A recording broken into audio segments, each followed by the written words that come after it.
Welcome to the 2020 offseason of the Madden 07 Albuquerque Vipers franchise. Unfortunately, we went one and done in the playoffs, falling to the Seattle Seahawks, who took the L to the Houston Texans in Super Bowl 54. Taking a look at the Pro Bowl, it's 5 years in a row now that the NFC has come away victorious. Orlando Cross with a couple of touchdown passes. Wayne Rivers got a little bit of action as well. In fact, every single quarterback on the NFC played inside of our division.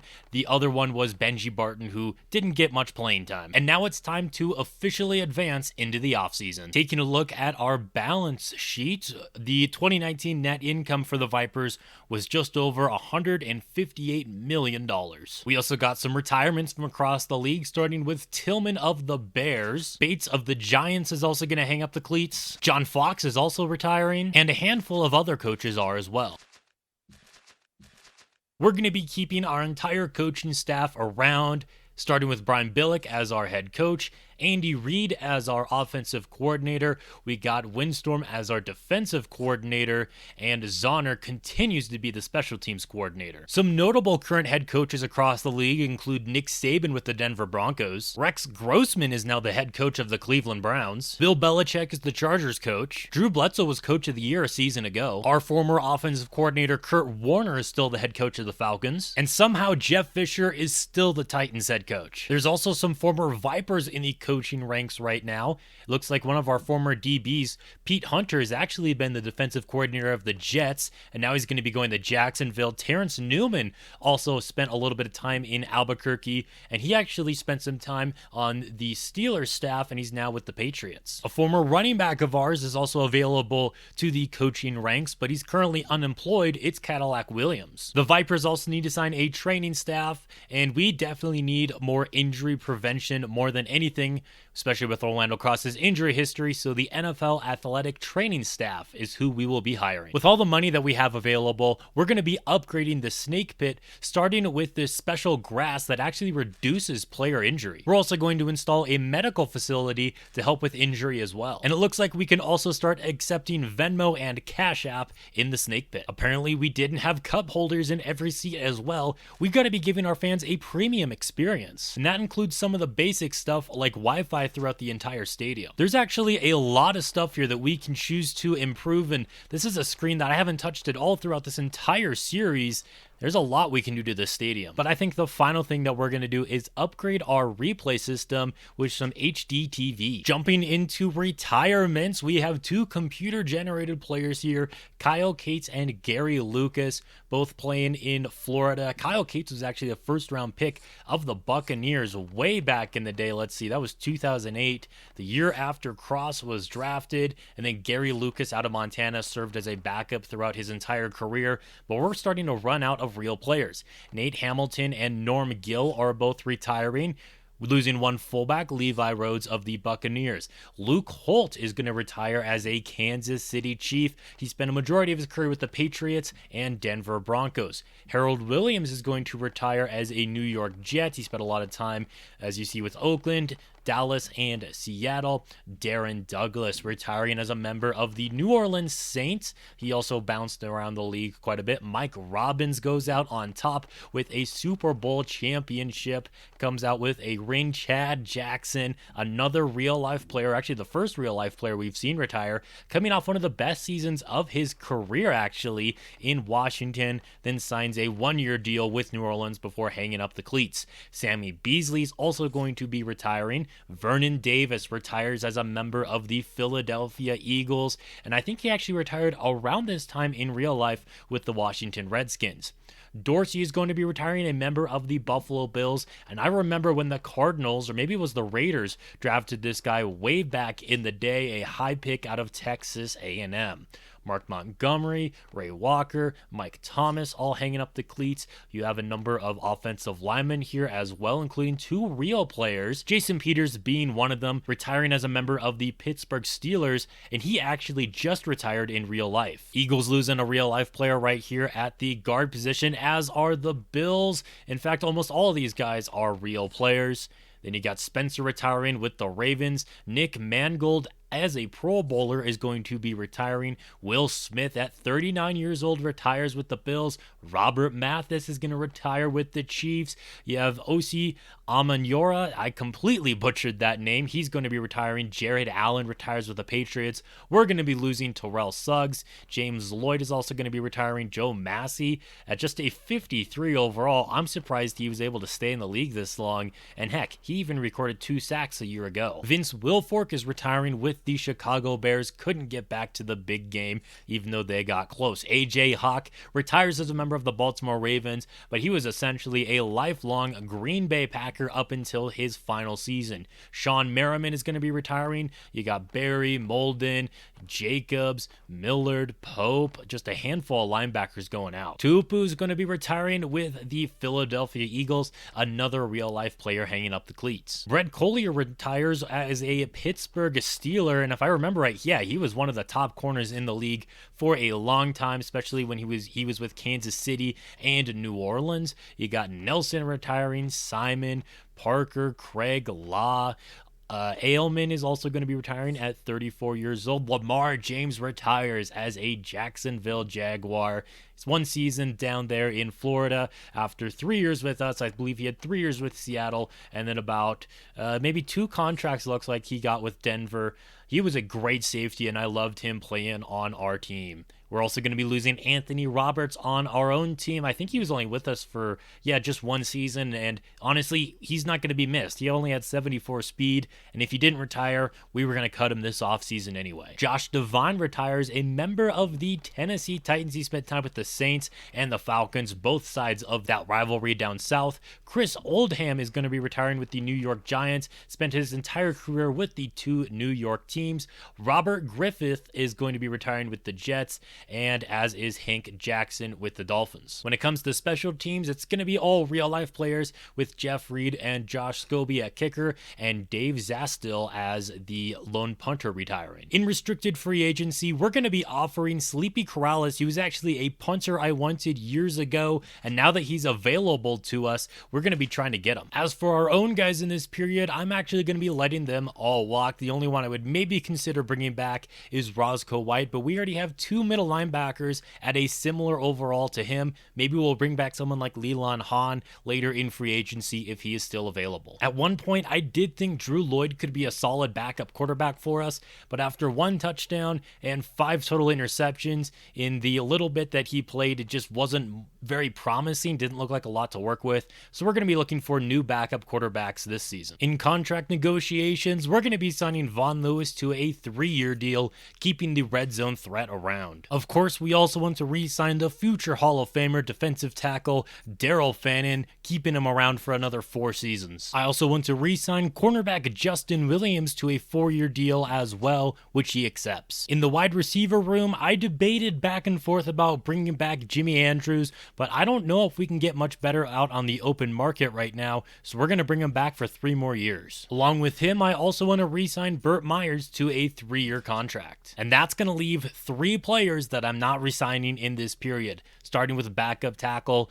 Joe Andrews. He was here for a couple of seasons, never really did anything for us. I'm going to let Trey Francis hit the open market. The 78 overall tight end has been solid for us for nearly an entire decade, but with Lawyer Dumas showing out, I think he can fulfill that more receiving tight end, that quick tight end role that Trey Francis had for us. And fullback Ron White, I'm going to let him hit the open market as well. He's fast for a fullback, but I want a better blocker because I want to run with a little bit more power in the future. And also because I brought in that punter from the Jets earlier, I'm going to be releasing punter Todd Washington, and he's going to hit the open market. I'm also going to let go of Lance Campbell after those comments that he made in the middle of the season when we were having a good year, and he also just didn't play very well when he had an opportunity. I do want to make a trade right now. Cornerback Maurice Sanders, we just signed him to an extension a year ago. We traded for him from the Raiders,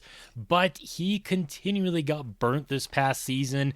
And with the re-signing of Justin Williams, I want him to be in a more prominent role, despite even being a Pro Bowler a year ago. I'm going to send him to Cincinnati. We're going to swap third-round picks, so we get to pick a little bit earlier, along with getting Cincinnati's fourth-round pick. I wish him nothing but the best as his NFL journey continues with the Bengals. One other trade I want to make right now is sending away running back Rondell Vickers. Deron Daniels is the number one running back in this backfield. Vickers wants to be a starter, but he's not going to get that role here in Albuquerque. He still has 1 year left on his contract, and the Chargers let their running back walk in free agency, so they're going to be getting themselves another running back in exchange for a fifth-round pick. No hard feelings, Rondell. It's just business. And he's going to join a group of running backs, all with 1 year left on their contract. I do want to make one more re-signing, or more so a contract extension here, with 99 overall right guard Derek Flanagan, one of the best in the league. He's listed as our top player, so he deserves this. Looking at free agency, the Vipers went after 4 players and got them all. Starting with 88 overall cornerback Mark Scott, formerly of the New York Jets and Buffalo Bills. He is a 33-year-old veteran, up there in age. We signed him to just a 1-year deal, but I think he will be a great help to our secondary, especially with 97 awareness. I think that's why Maurice Sanders gave up so many big plays. His awareness was down in the 70s, so getting someone with a higher rating there should do good in our secondary. We got a new backup quarterback, Antonio McGuire, formerly of the New York Jets and Buffalo Bills as well. I think he'll be a solid backup quarterback. And going back over here, he does have 98 throw power, 87 throw accuracy, not the most mobile at 92 speed, but neither is Orlando Cross anymore. We'll take a look at his stats later in the video. We got Dante Loins at defensive end, signed him. He is coming off a 13 sack season with the San Francisco 49ers. Just another 1-year deal for him though, as he is up there in age. And finally, we got our new fullback Ben Strong. You may remember him playing for the Arizona Cardinals. He's an 81 overall with 65 run blocking, one of the best for a fullback. I also like utilizing them in the pass game. He has 73 catching and also 78 speed. Looking at the signings across the league, Green Bay signs former first overall pick Alan Thomas, used to play for the Steelers. Brock Flowers, after a 1-year stop in Seattle, is now going to be Detroit's quarterback. Lawyer Bender was the Packers quarterback last year. He wasn't very good. He signs with Miami. Brian Johnson with the Jets. Edwin Seymour goes from New England to Dallas. Of course, we signed Omar Maguire, and there's still a couple potential signings going on. Jarvis is leaving the Vikings and staying inside the division, signing with the Detroit Lions. Minnesota's new running back, Brian Campbell, who was with the Ravens last year. Warren Hitchcock leaves San Diego. He goes to Indianapolis, and Robert Fernandez is going to be San Francisco's new running back after losing his job in Detroit. Dexter Thompson leaves Seattle, signs with the Cowboys, but I don't think is going to be as good as he once was, as he's down to just 79 speed now. Ben Strong was the second highest rated fullback that we signed, but I'm perfectly happy with him, and I doubt anyone picked up Ron White. Green Bay's really building up their offense as they signed the top wide receiver available. Eddie Jackson leaves San Francisco. Darrell Fulton goes from Indianapolis to Washington. Andre Seymour signs with the Texans after they lose Ray Glenn. He goes to Detroit along with Sheldon Ricks, who I think he may have played for Houston before. Indeed, he did. Eric Strong, he is in Carolina, staying inside of that division there. And the Lions, wow, they are really building up that wide receiver core. Jackie Swartz to the Steelers. Looks like only 2 tight ends were signed, one to the Raiders and the other to the Cowboys. It looks like only 2 tight ends were signed, but really one, as Dion Bailey just re-signs with Dallas. The top 3 left tackles went to Green Bay, Carolina, and Kansas City. And the Titans are looking to really beef up their interior of their offensive line. They signed the top 2 left guards available, as well as the top center. San Francisco gets a center for their team as well, as do the Chargers and the Buccaneers. The Saints get the top right guard available on the market, and it was kind of a weak year for right tackle, only one being signed. Jason Simon started his career with Philadelphia before a 3-year stint in Detroit. He is now back with the Eagles. Dexter Jennings signs with the Miami Dolphins. Baron Cleveland, a former Viper, is now with the Falcons. Lance Manyard goes to the Vikings, and then we got Dante Loins on our team. Jesse Baker leaves Houston. The defending champions are losing a lot of good players. Former top pick Lake Doe of the San Francisco 49ers turned around his career in Dallas. Now he's going to Detroit. James, a real-life player, is going to Miami. Tillman to Seattle. Tapp is going to Tampa Bay. The top defensive tackle, Paul Parker, leaves Cleveland, goes to the Bills. The Raiders get a defensive tackle. The Dolphins and Chiefs, Patriots, Chargers, Vikings, Bengals, Broncos, Giants all do as well. The top outside linebacker signs with Dallas, along with the other top outside linebacker signing with Tennessee. The Titans are actually making a lot of good signings right now that I like. Ryan Strong leaves Seattle, goes to Philadelphia. The Dolphins are also getting a middle linebacker. Bernie White is signing with those New York Jets. Rob Burton leaves the Bears to go to the Lions. Tim Lloyd, who had 3 interceptions in the AFC Championship game against Houston, he is going to the Buffalo Bills.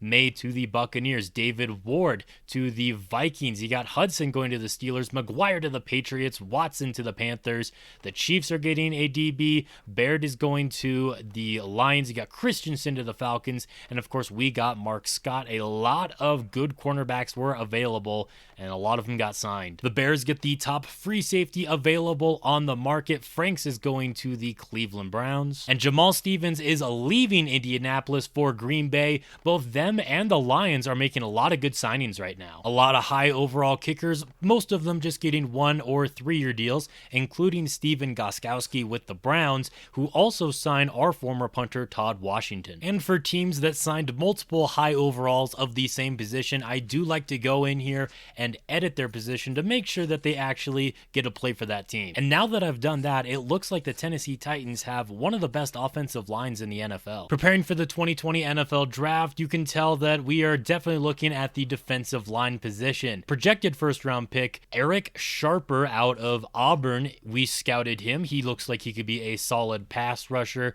We also scouted this guy out of Purdue, Chris Diggs. Out of Ohio State, he could be a first or a second-round pick.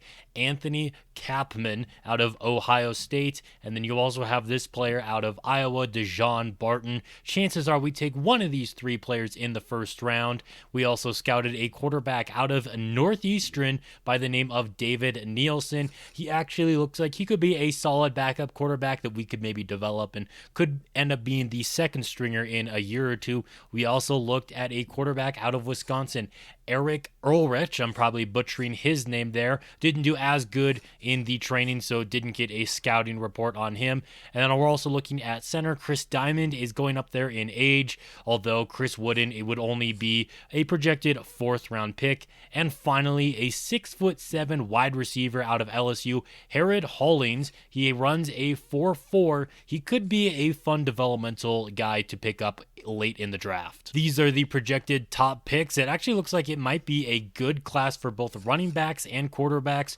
3 QBs projected to go in the first round, along with 3 running backs projected to go in the top 5.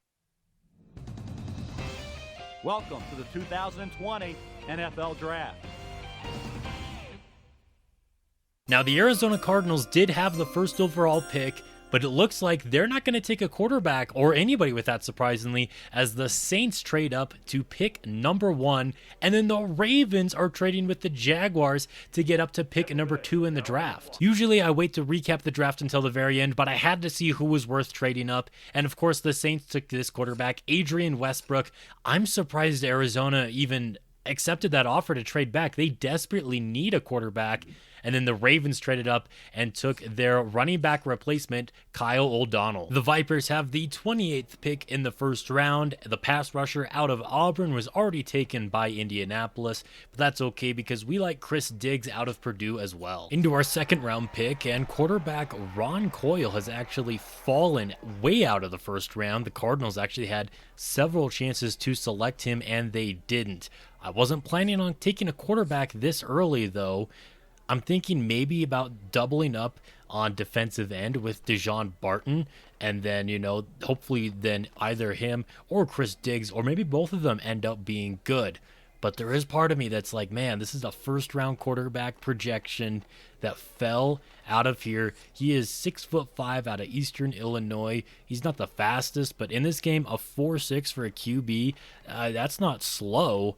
And I'm kind of torn if I should take a quarterback here and maybe plan for the future with Orlando Cross, take a shot on him, or do I keep trying to beef up this defensive line? You know what? It's not a first-round pick, so I'm going to take a shot on the quarterback, Ron Coyle, potentially the future of the Albuquerque Vipers. We have an earlier third-round pick because of, I believe, our trade with the Bengals. And a name caught my eye here, Todd Hester, the nephew of Devin Hester, who of course went to the University of Miami. Todd Hester went to the University of Florida here, and he might have the speed of his uncle. He ran a 4.26, plays cornerback, he's 5'10". Why not take a shot on him? There's 3 guys left that I scouted available here in the 4th round. We already drafted a quarterback. That means we have 3 on the roster. We don't need a 4th. I could take the center, Chris Wooden, or the 6'7" wide receiver out of LSU, Harold Hollings, but I think I'm going to make the boring pick and take the lineman. We're in need of a backup left tackle on the roster, and the right tackle, Reggie Bowman, has fallen to us late in the 4th round. We might flip him to the other side of the offensive line. With our 5th round pick, we're going to select Lopez, a defensive tackle out of Indiana State, and with our other 5th round pick, we're going to be taking Mike Holliday out of BYU. And this is our final pick in the draft, round 6, pick 28. I gave away our 7th round pick. I was trying to fix up some of the rosters. That's how Brock Flowers became a free agent instead of continuing to be a backup quarterback when he shouldn't be. I did end up getting it back, but it's not a big deal. It's only a 7th round pick, and we're taking a 7th round talent here anyway. That's the end of our draft, and I want to recap what's taken place throughout most of it besides basically the 7th round. The Chicago Bears beef up the interior of their defensive line, as well as grabbing a quarterback here out of Ohio State. Cincinnati took a wide receiver in the 1st round, pick 11. They are stacked at that position now. Buffalo took a middle linebacker in the 1st round, a kicker and fullback and right end in the 3rd, and they also got themselves a punter in the 4th. 9th overall, Denver took a linebacker, McGuire, in the 3rd round, a safety, and then they went special teams. Cleveland had 2 first-round picks, and they got a DB with both of them before doubling down on outside linebacker. They also got a guard and a safety. Tampa Bay had the 3rd overall pick, and instead of taking a quarterback, they got a wide receiver here, Zeke Jones out of Florida State. Then they got a defensive end in the 2nd round. They also traded up to get a tight end, and then they went more defense. Arizona traded out of the 1st overall pick all the way back to number 21, where they selected this running back, Robert Gaynor, out of Northern Alabama. Then they got a right tackle, a kicker, and got a little bit of defense. Chargers took a tight end with their 1st round pick, then some linemen, a receiver, and a couple more linemen. Kansas City beefed up their offensive line with their first couple of picks before going with a safety, a tight end, and a corner. Indianapolis took one of the defensive ends we were looking at. They also got a couple of offensive linemen and a linebacker. Dallas went center with the 1st round, and then they went defensive end, running back, and then got themselves a couple linemen. Miami had 2 first-round picks, first a defensive tackle, and then they traded up with the Seahawks to take a tight end. They also got a running back, actually 2 of them, and a receiver. The Eagles got a lineman, a middle linebacker, defensive tackle, and a couple of receivers late in the draft. Atlanta also went wide receiver with the 10th overall pick before going center, linebacker, tight end, safety, and running back. Our rivals, the San Francisco 49ers, selected Percy Jones out of Illinois, an outside linebacker, before going with a left tackle, receiver, and center. The Giants had a big need, and it was running back. Luckily, they had Sheldon Welch out of Miami waiting there for them at 5th overall. They doubled down on cornerback. It got another running back. Heck, they even got another 2 cornerbacks late in the draft. Surely one of them will end up being good. Jacksonville had 2 first-round picks. They went with a tight end and a linebacker. They also passed up on that quarterback, even though that looks to be a position of need for them. The Jets took a right tackle with their first 2 picks of the draft. They also doubled down on wide receiver. Detroit didn't have a first-round pick, but they took a linebacker in the 2nd round, focusing a lot on defense. Green Bay filled a lot of holes in free agency, and they're filling more of them here in the draft. Safety was one of them. They also got themselves a wide receiver in the second, a running back, a punter, a corner, and a guard. Carolina has only had 3 picks so far in the first 3 rounds. They got a running back, safety, and linebacker. New England went quarterback in the first round. Rory Williams out of Cincinnati with the 20th overall pick. Then they got him a little bit of protection as well as a few of outside linebackers. Oakland had a nice meat and potatoes draft here. A couple linemen, a defensive lineman, and a fullback. As we saw at the beginning of the draft, Baltimore traded up for Kyle O'Donnell out of Auburn's 2nd overall pick. They then got a quarterback in the 3rd, a punter, linebacker, and receiver. The Redskins didn't have a first-round pick, but they got a linebacker in the 2nd, defensive tackle there, a punter, a lineman, a corner, and a linebacker. And of course, we saw the Saints trading up to the 1st overall pick to take Adrian Westbrook out of Georgia. We're going to have to check in on his overall later in the draft. Seattle doubled up on safety before taking a shot on a QB in the 3rd, a safety, and a guard later on. With the 19th overall pick, the Steelers took a linebacker. They also got themselves a running back, a receiver, another running back, a quarterback, a linebacker, a tight end, and a defensive tackle. The defending Super Bowl champion Houston Texans went out and got Burt Powell, a linebacker out of Tennessee. They also got a tight end, another linebacker as well. Pretty good draft for them. They do have a lot of holes to fill. While the Titans took a safety in the 1st round, receiver in the 2nd, couple of defensive linemen, a corner, and a receiver. Finally, Minnesota with the 8th overall pick in the draft took Brad Dishman, an outside linebacker. They got a safety, a guard, a center, and a couple of wideouts. So here's a look at the overall of our players, starting with Chris Diggs. He is an 82 overall. The tackling is a little low, but not bad at all for a 1st-round pick, and he might be able to develop into something special. And I know you're all waiting to see Ron Coyle out of Eastern Illinois, 81 overall, 88 throw power, 91 through accuracy, 69 awareness, and 70 speed. This is not bad at all, and he can sit on the bench for a couple of years at least until Orlando Cross eventually retires, and I mean, he might be able to be something by then. Todd Hester almost has the speed of his uncle, not quite. 97 speed is not bad at all, though. He's already an 80 overall cornerback, so if we can develop him, especially get that awareness up a little bit, he might be a great corner in the secondary for us. Chris Wooden isn't a bad lineman either, 76 overall. Again, another player that we can work with and develop, especially if we get that awareness up. Same goes for right tackle Reggie Bowman out of North Carolina, and heck, his awareness is even better, and he's a slightly higher overall player. Roderick Lopez, the defensive tackle, is a 76 overall as well. Not a bad 3rd-string defensive tackle to have. Mike Holliday out of BYU, 74 overall safety. And finally, Boss Dwight, the linebacker out of Navy. I mean, he was basically a 7th-round pick, so you can't complain. In the 2nd wave of free agency, we just went in and signed some backups. Tight end Elijah Farr, who played for the Titans previously, didn't record a single stat last year. He also played for the Eagles all the way back through 2013, and we brought back Ryan Franks. I couldn't keep myself. Nobody signed him after last year, and he ran for 1,000 yards for us back in 2018, but of course, 15 fumbles in 2 years is not good at all, but if we give him some limited touches, I think that 96 speed should be able to do some damage.